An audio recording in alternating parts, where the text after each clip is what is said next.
Have you ever wondered if Tesla has a secret agenda behind the launch of its Cybertruck? What if this Cybertruck saga is not really about the Cybertruck, but something bigger and better? Join us as we explore this fascinating subject and the amazing possibilities in store for Tesla. I think what you said on the technology is spot on here as well. Tesla has said, they're kind of in the middle of two waves of mass market growth. And I think the Cybertruck is allowing them to have a profitable platform for R&D that's going to go into future vehicles. Cybertruck, clearly a marketing machine.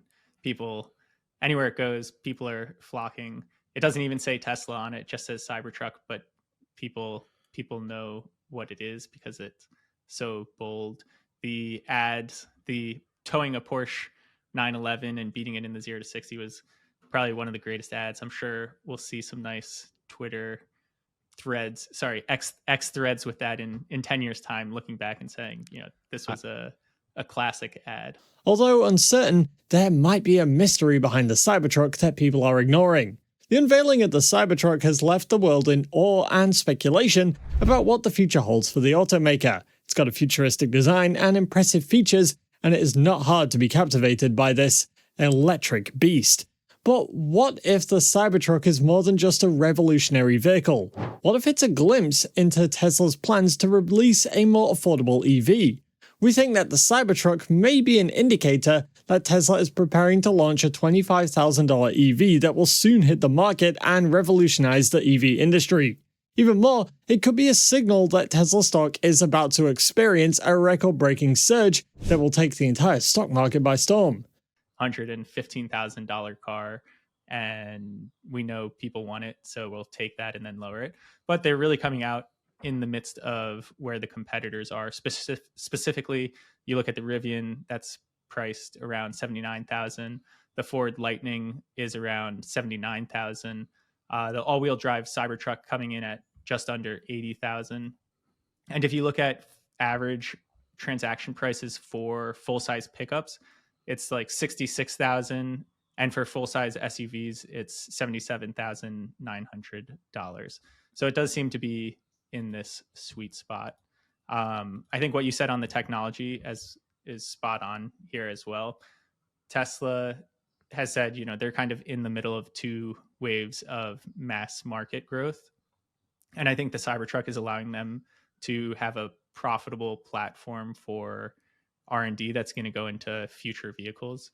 And so the big ones here, steer-by-wire is pretty remarkable. And so just, if you don't know what that is, if you're turning, I'll bring my hands nice up and close here. If you're making a sharp turn in a normal car, right, you're going hand over hand, turning the wheel. With steer-by-wire, it's essentially dynamic. So going like this turns as sharp as possible when you're going at slow speeds. And then at fast speeds, it adjusts so you're not zigzagging like crazy. So that's pretty novel. I think another way to, instead of steer, it's called steer by wire because you no longer have the mechanical interconnection between the steering wheel and the wheels, but it's really computational steering because also the back wheels turn also. If you're on the highway and you steer, kind of the front wheels and the back wheels actually turn in the same direction to like allow you to drift across to the new lane really efficiently. Whereas if you're going at slow speeds, the back wheels go this way and the front wheels go this way. So you can get that tight turning radius. And so kind of the people have described it as it's almost like the car understands better what you're trying to do by turning the steering wheel rather than it just being like I'm mechanically doing this thing, but it kind of like is misaligned with my actual intention when driving the vehicle. So I think like computational steering and also, braking soon, they still are doing wired braking, I think, but it seems like all of the controls will be abstracted out to, even like in an emergency event, if you brake, there's right now automatic emergency braking that actually fully depresses it to the floor because people have this bias where they only brake a little bit and they should brake a lot harder.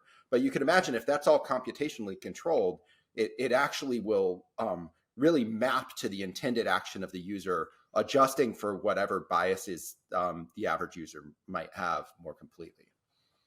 And another good example, it's the future of vehicles is software, not mechanical, right? And this is kind of a very clear application of that.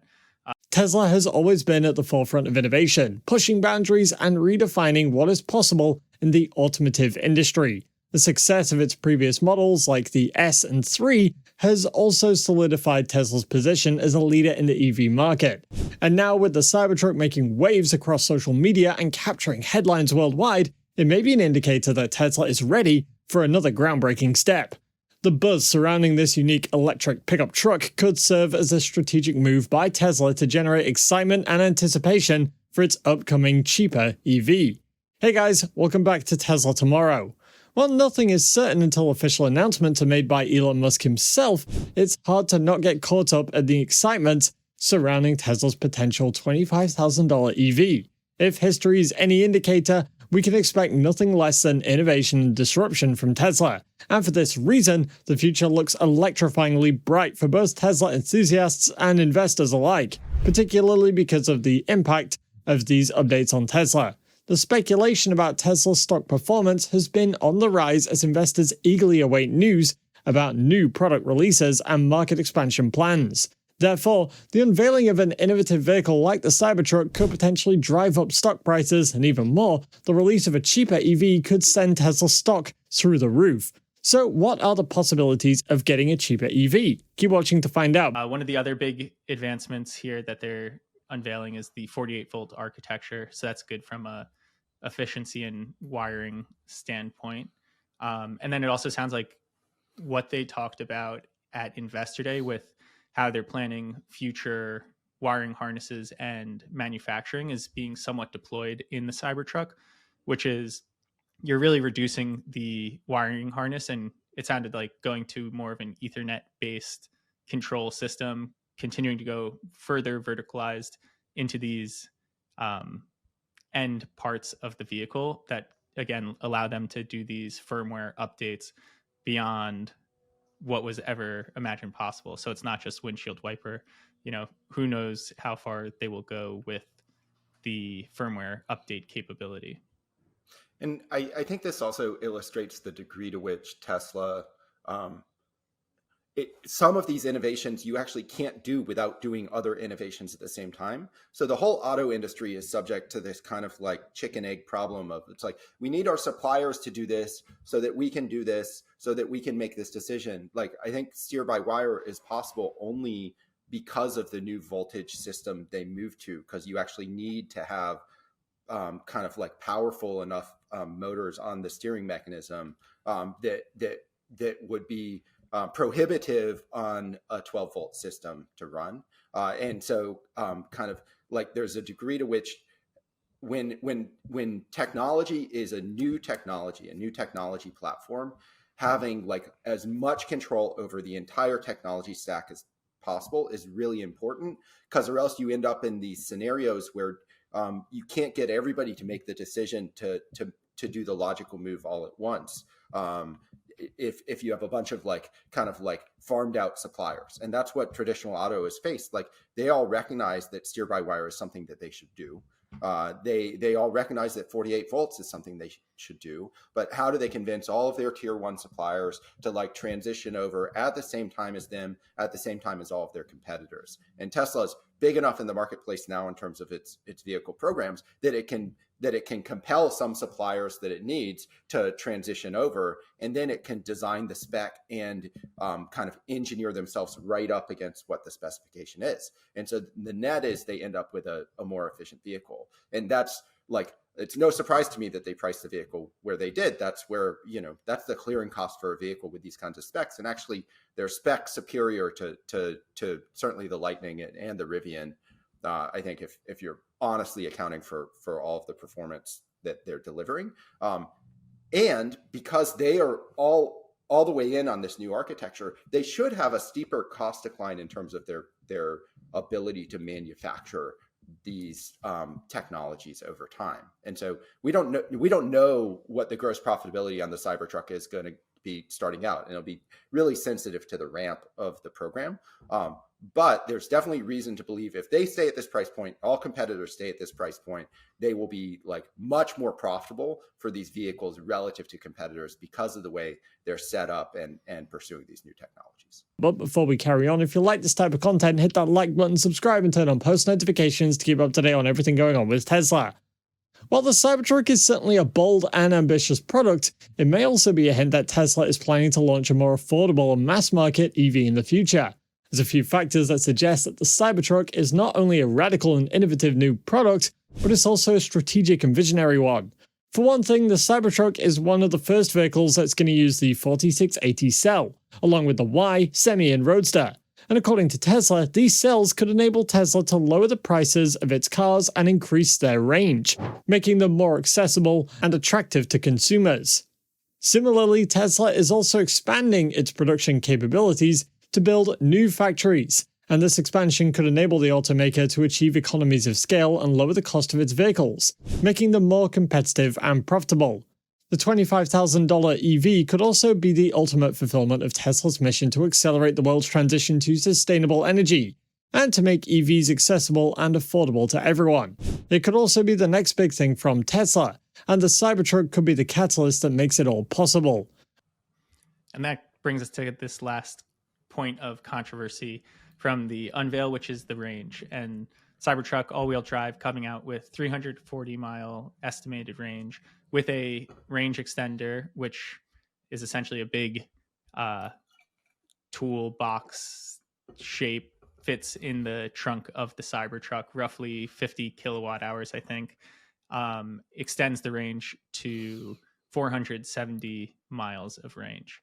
And so then, people are saying, originally there was a trim that offered over 500 miles of range. Why are they going with 340? Is this range extender intentional? What are they thinking with this? And I think the reality is that there has been a range arms race in a sense, with people coming out and they're saying, oh, longer range. Tesla does have the supercharger network. Everyone's signing on to the supercharger network. It's wasteful and illogical, I would say, to really have range beyond the 350 to 400 mile range. At the same time, talking to people after the event, it seems like the range anxiety number is clearly somewhere between the 300 and 470. It's like you tell people 470 and they're like, oh, absolutely, bigger is better. But I think it's an intentional saying, this is the logical range that you want, especially with such a expansive supercharger network. I have a question. When you say wasteful beyond 300 miles, is that because it just takes too much to then charge? Like if you are doing a road trip, right? Charging beyond 300, 400 miles, that for most people, they're not going to sit around and wait for, a full charge past 400 miles because it would take 30, 40 minutes. Or are you saying there's another reason why you think that's wasteful? I'm actually the inverse of what you said. If you have 400 miles, of range, you're probably stopping before you drive 400 miles. That's a long time to drive without stopping. And because probably 95% of people are not going to exceed that in everyday travel, right? If you're driving, even if you're road tripping, maybe you need it if you're towing something heavy in cold conditions and you're going from, below sea level up the Rockies and, you're stopping before you have to. So I think it's kind of just from everyday use, 350 to 400 miles is that sweet spot. And it's even gas-powered cars have various tank sizes such that they get roughly 400 miles of range with gasoline.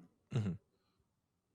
Yeah, I think to me, the range extender actually makes sense if you are going to be imagine you're towing horses or something, and kind of because 340 miles of range is not towing I did like using our EV model, back of the envelope kind of calculation. It looks like if you're towing a full load, it might be 170 miles.